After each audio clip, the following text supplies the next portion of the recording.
Kona leikur þungt haldin eftir eldsvoða í Reykjanesbæ í gær. 7 hundar drápust í brunanum.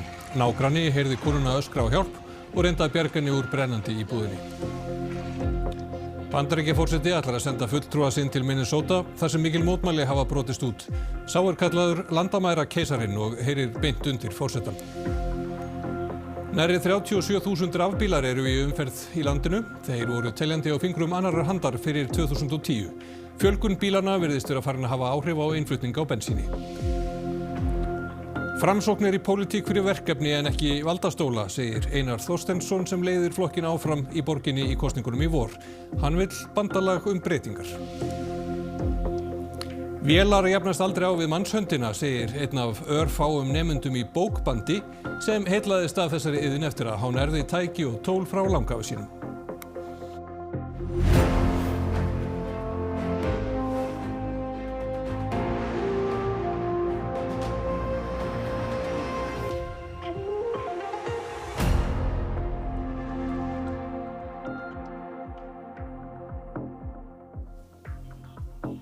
Gott kvöld.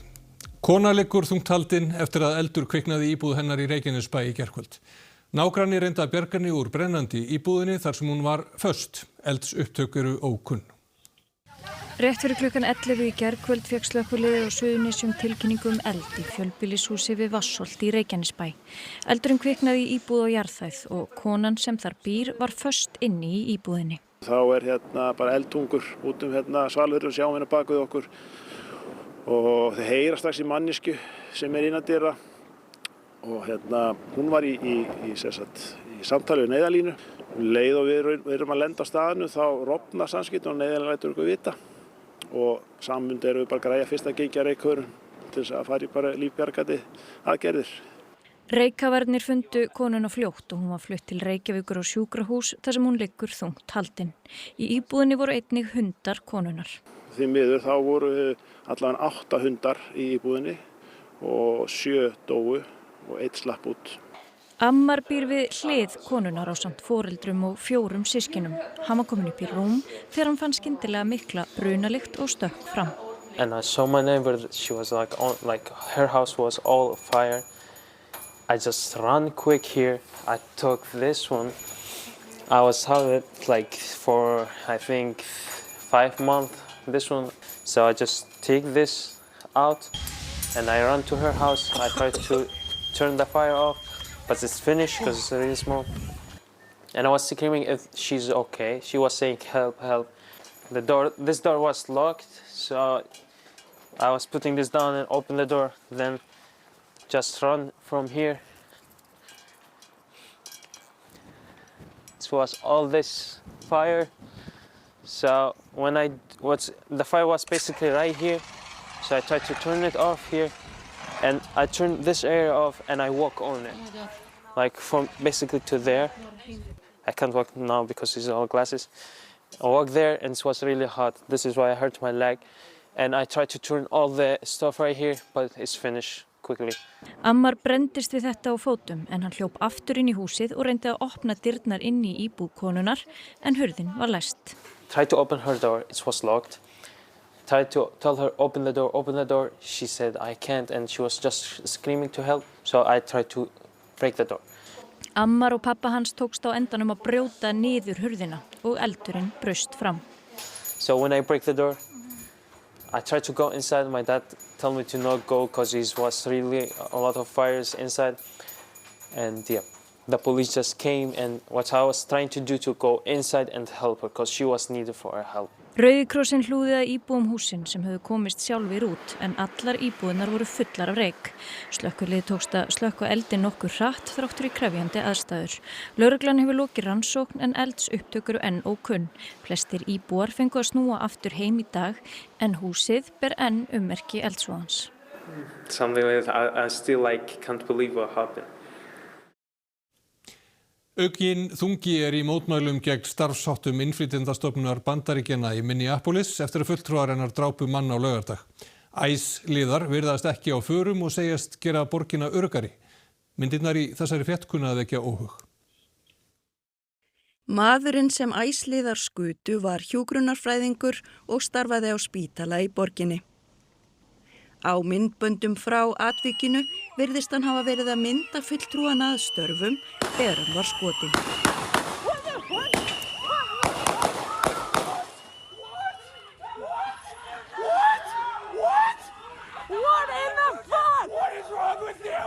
Fólk kom saman í Minneapolis í gærkvöld og minntist mannsins.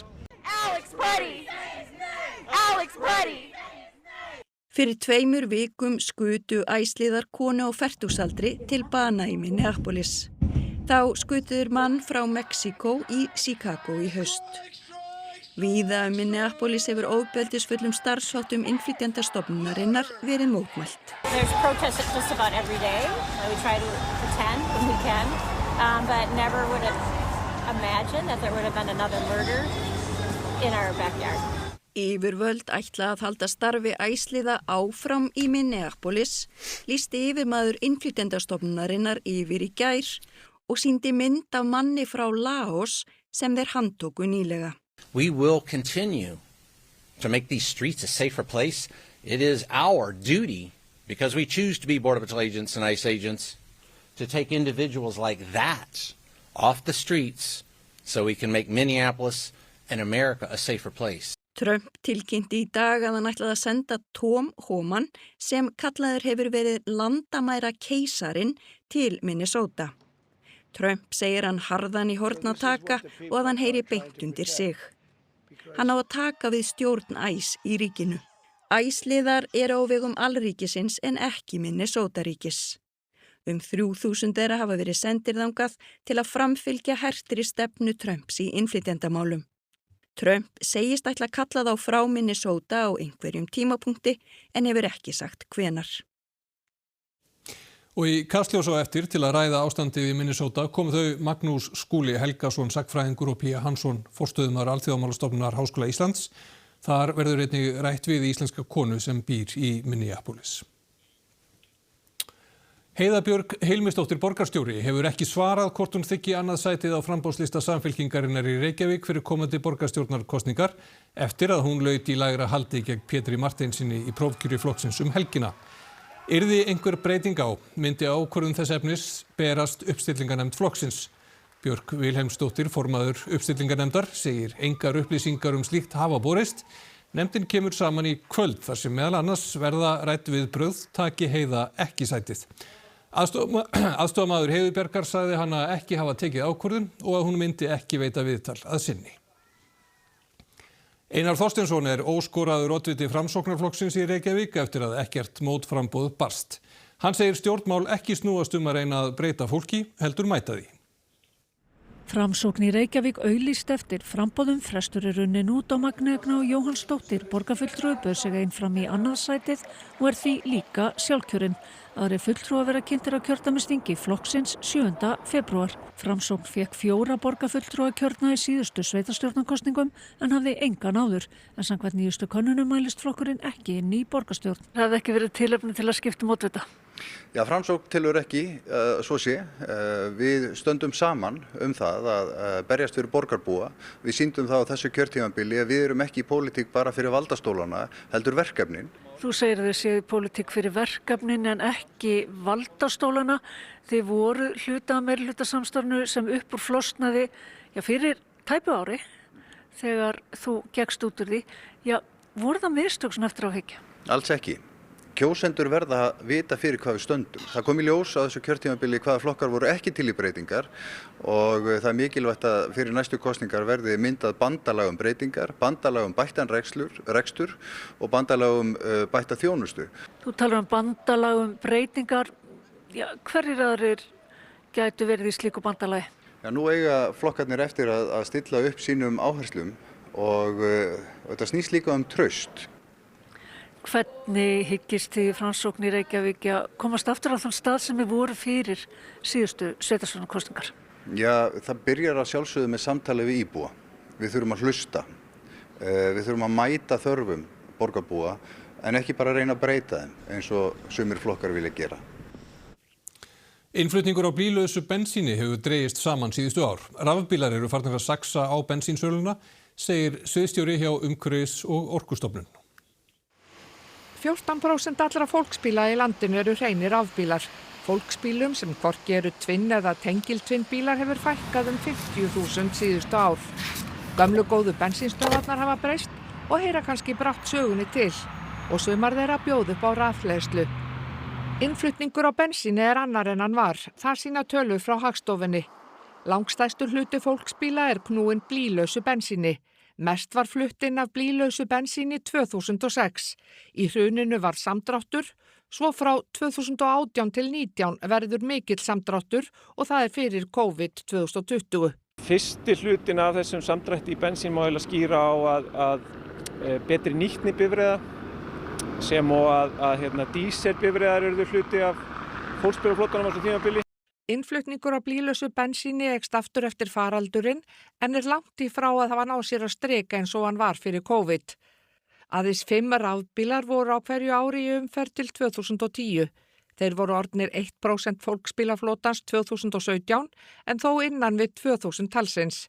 Svo fjölgaði þeim mjög hratt á götunum og talan tvöfaldaðist þegar mest var úr rúmum 5 í 10.000 frá 2020 til 2021. Á síðasta ári voru tæplega 37.000 rafbílar í umferð á Íslandi og það hefur áhrif. Stjórnvöld byrjuðu með ívilnanir fyrir hreinorkubíla 2012. Frá síðustu áramótum hægt að fá 500.000 króna styrk frá ríkinu fyrir rafbíla að uppfylltum skilyrðum. Auk þess vörugjaldi lægra en á jarðefnaeldsneytisbílum. Mest var flutt inn af rafbílum 2023, tæplega 11.000 bílar. Sigurður Ingi segir að rafbílar séu að vera betri en sambærilegir bensínbílar. Það verða ódýrar í innkaupum en sambærilegur bensínbíl. Það er náttúrulega mun ódýrar í rekstri en sambærilegur bensínbíl og keyrir náttúrulega á íslenskri hreinni orku. Þannig að þetta gæti fara að gerast mun hraða núna til nánustu framtíðar. Engin viðurlög eru við sleppingum eða fiskidauða í drögum að nýju frumvarpi atvinnuvegaráðherra lagareldi. Þetta segir í einni af mörg hundruð athugasemdum við frumvarpið í samráðsgátt stjórnvalda en umsagnarfrestur rennur út á miðnætti. Megnið af athugasemdunum frá einstaklingum sem gagnrýna fiskeldi í opnum sjókvíum út frá náttúruvernd en í sumum umsögnum fyrirhugaðri lagasetningu fagnað. Í umsögn Íslenska náttúruverndarsjóðsins fundið að því að stjórnvöld hafi ekki leyfi til að svipta fyrirtæki rekstrarleyfi gerist þau ítrekað brotleg. Þá einnig gagnrýnt að verið sé að koma á eins konar kvótakerfi í fiskeldinu. Greta Sigríður Einarsdóttir fréttamaður á Ísafirði. Greta, hvaða tenging við kvótakerfið í þessum frumvarpsdrögum? Já, það sem að andstæðingar sjókvíeldisins hafa gagnrýnt þessi svokallaði laxahlutur sem réttur rekstrarleyfishafa til að ala hlut af heildarmagni af leyfilegum laxi og þessi réttur bæði veðsetjanlegur og framseljanlegur og það samanburðurinn sem fólk setur við kvótakerfið. Það hafa margir skoðun á þessu þegar rétt í þessu var komnar eitthvað 750 umsagnir frumvarpið en það spurning hvernig þetta horfir fólki hérna fyrir vestan. Hjá mér formaður fjórðungssambands Vestfjarða Gylfi Ólafsson. Gylfi, hvernig horfir þetta frumvarpið þér? Já, það þannig að alltaf þegar lýðræðislegi ferlar eða kjörnir fulltrúar hafa komið að því að fjalla laxeldi á Vestfjörðum að þá hefur niðurstaðan alltaf verið svo sama. Að við viljum aukið umhverfisvænt laxeldi sem við setjum skýr mörk. Við setjum skýr mörk með strandsvæðaskipulagi, við setjum skýr mörk með samfélagssáttmála laxeldi, við höfum sett skýr mörk með aðalskipulögum og deiliskipulögum, við erum að vinna svæðiskipulagi á Vestfjarðavísu þar sem við setjum laxeldinu skýr mörk en viljum áfram að laxeldi verði burðarstoð í atvinnulífinu eins og hefur verið síðasta áratuginn og við teljum að geta verið til framtíðar líka. En ef það ekki nægilega sterk viðurlög brotum í frumvarpinu, hvernig þá þessi skýru mörk að myndast fyrir eldisfyrirtækin? Já, það náttúrulega matsatriði hversu mikli hvatar eiga að vera til þess að laxeldisfélagin standi sér vel eða það geti ekki komið slys. Aðalatriðið þetta að við þurfum að búa til samkeppnishæft umhverfi fyrir laxeldi á alþjóðavísu.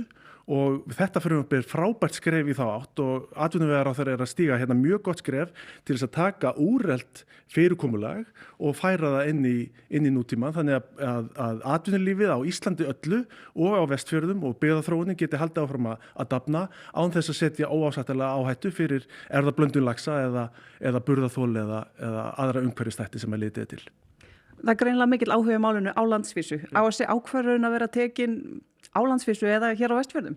Já, það er náttúrulega að hluta til hún tekin hér. Við til dæmis erum búin að ákveða hvar í hvaða fjörðum og hvar í fjörðunum við viljum sjá laxeldi. Við til dæmis tókum ákvörðun það að verja Jökulfirðina og Hornstrandafriðlandi fyrir sjónrænum áhrifum laxeldisins. Þannig að hluta er þessi ákvörðun tekin hér, en að hluta er þetta náttúrulega landsákvörðun og við bara reynum að tala okkar máli á vettvangi Alþingis og í samráðsgáttin þar sem við höfum sett inn umsögn. Já, við fylgjumst áfram með framvindu málsins en við kveðjum hérna frá Ísafirði. Takk fyrir þetta, Greta Sigríður. Bjarni Benediktsson, fyrrverandi formaður Sjálfstæðisflokksins, forsætis og fjármálaráðherra, tekur við starfi framkvæmdastjóra Samtaka atvinnulífsins 1. mars. Ár er liðið síðan Bjarni sagði af sér þingmennsku og tilkynnti að hann væri hættur afskiptum af stjórnmálum.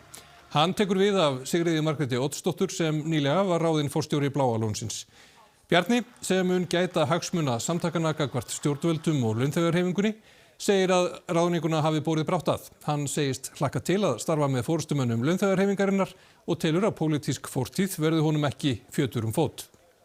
Ég mun leggja mitt af mörkum til þess að við getum ávallt átt heiðarleg og góð opin samskipti það sem að mestu varðar. Ég held að hagsmunirnir liggi mun þéttar saman heldur en kannski margur myndi ætla.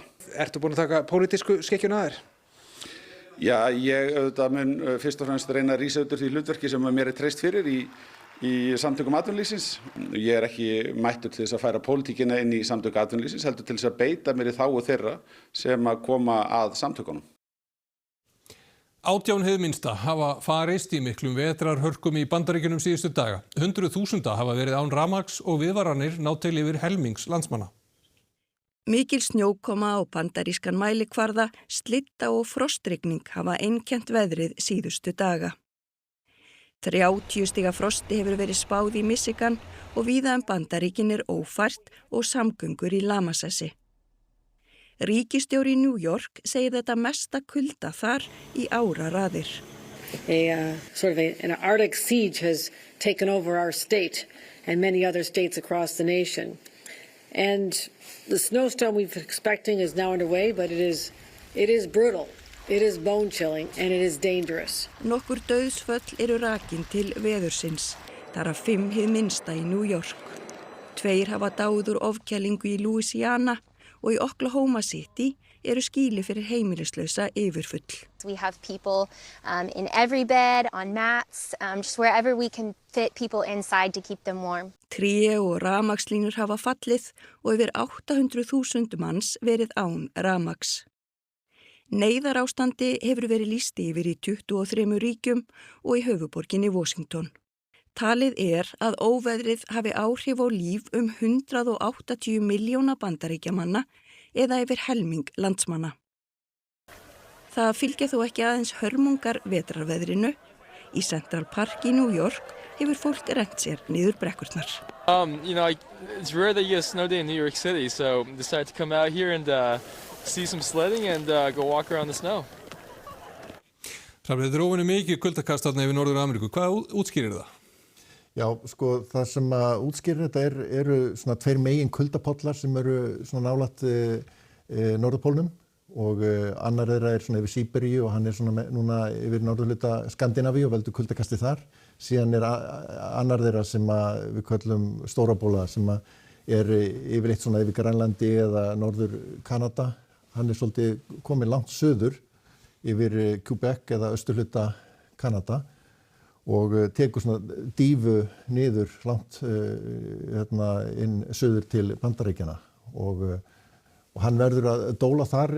Við sjáum hérna á þessu korti að mikla kulda, fjólublái liturinn.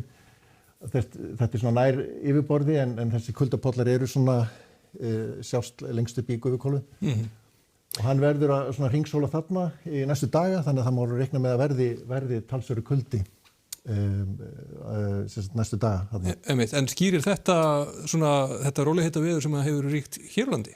Já, við getum séð hérna á þessari mynd að þarna sjáum við háloftaröstina sem í svona 8-9 km hæð og við erum fyrir miðju Ísland og Grænland og hún langt suður af okkur og stýrir lægðunum sem að myndast við austurströnd Bandaríkjanna og fara svo eftir þessari braut yfir til Evrópu og síðan svona hæð norður af okkur sem að heldur á móti, þannig að lægðirnar sem að hringsóla koma tilbaka frá Evrópu ná ekki almennilega til okkar en við halda þessari austan átt sem að verður svona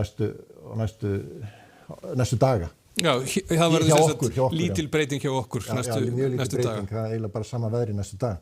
Einmitt það. Þakka fyrir þetta.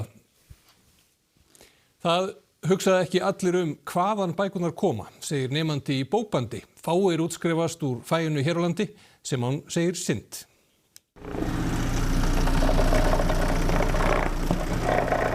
Ég að stokka þetta, þannig að allt verður jafnt. Þetta gera að verkum að ég fæ sem beinasta skurð og allt verði, að þetta sé ekki alltaf hreyfingu þegar þú flettir í gegn. Sólrún Svana meðal fárra hér á landi sem útskrifast úr bókbandi. Hán nú í nemastöðu hjá Prentmennti Odda og stefnir á að ljúka sveinsprófi í faginu. Doktorskírteinin fara í þetta frá háskólanum. Það nú þegar búið að taka efnið og skera og líma. Það tekur tíma. Það þarf alltaf að pressa á milli, helst yfir nótt. Og síðan senasta skrefið að taka pappír sem eru límdir hérna inni. Það sem heillaði Sólrúnu við starfið var fjölbreytnin og svo finnst Hán gaman að vinna með höndunum. Og þetta þarf að gera í höndunum eða hvað? Já, það er engin vél sem mun á að gera þetta í rauninni. Bókbindari tekur við prentverki frá prenturum og fullvinnur það í bók. Það er brotið og skorið, límt og saumað, bara alls konar hlutir sem þarf að gera til þess að fá út bók sem er hægt að njóta og lesa í mörg ár. Starfið var ekki alveg ókunnugt Sólrúnu. Hán erfði tól og tæki frá langafa sínum sem var bókbindari á Amtbókasafninu á Akureyri. Fólki fannst að vera mjög gaman að ég var að taka við frá langafa í rauninni. Þessi tól sem að enginn vissi hvað þetta á að gera við. Allt í einu fundu nýjan tilgang út af því að ég get notað þau öll. 7 hafa útskrifast úr bókbandi í Tækniskólanum frá árinu 2019.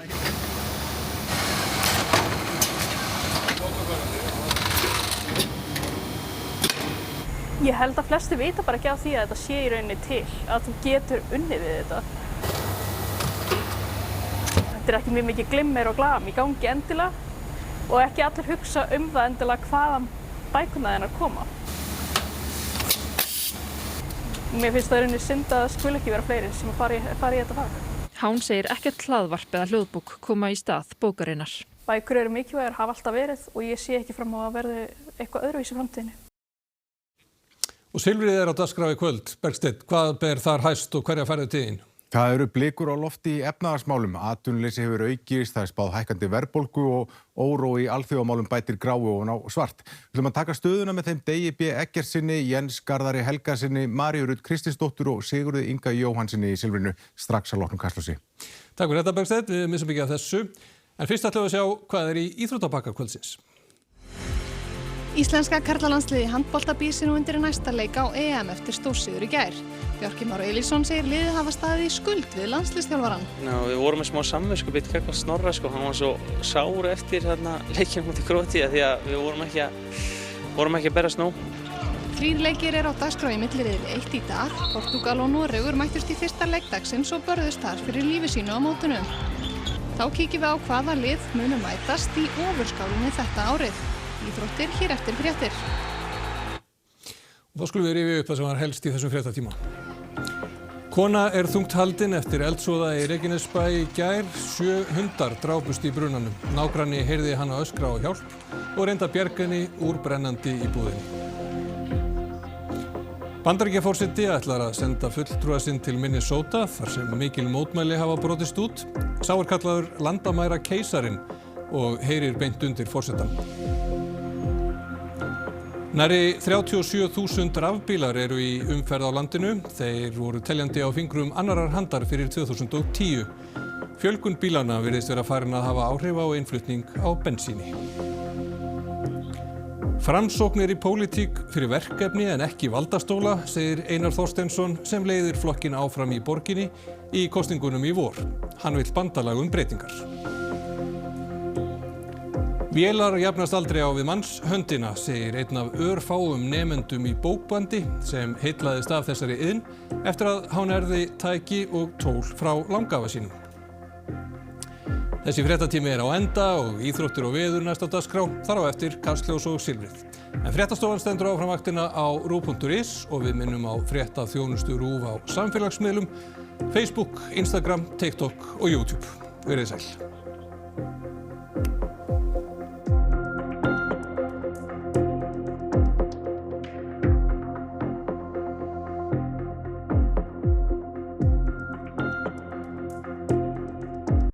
Á RÚV í kvöld. Silfrið. Sigríður Hagalín Björnsdóttir, Valgeir Örn Ragnarsson og Bergsteinn Sigurðsson fá til sín gesti, kryfja með þeim atburði líðandi stundar og pólitískt landslag hverju sinni. Lífið eftir Benjamín. Leiknir norskir þættir byggðir á sönnum atburðum. Vinirnir Benjamín og Elías eru 15 ára og spenntir fyrir framtíðinni. Einn örlagaríkan janúardag árið 2001 verður skelfilegur atburður sem breytir öllu. Popstjörnur á skjánum, Whitney Houston. Heimildaþáttur þar sem rýnt í tónlistarmyndbönd popstjörnunar Whitney Houston. Rættir við leikstjóra, danshöfunda, gagnrýnendur og söngkonuna sjálfa.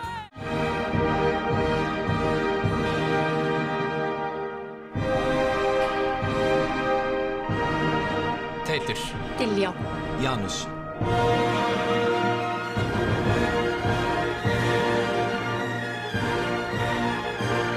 Hann. Hún. Hán. Where do you live? Það eru allir að gera betur hlut en þú, svo drullar á lappir áður og þú endar sem skúringakall.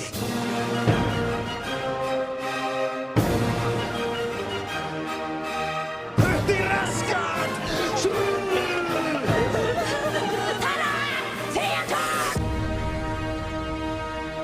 Það svona eins og að segja eða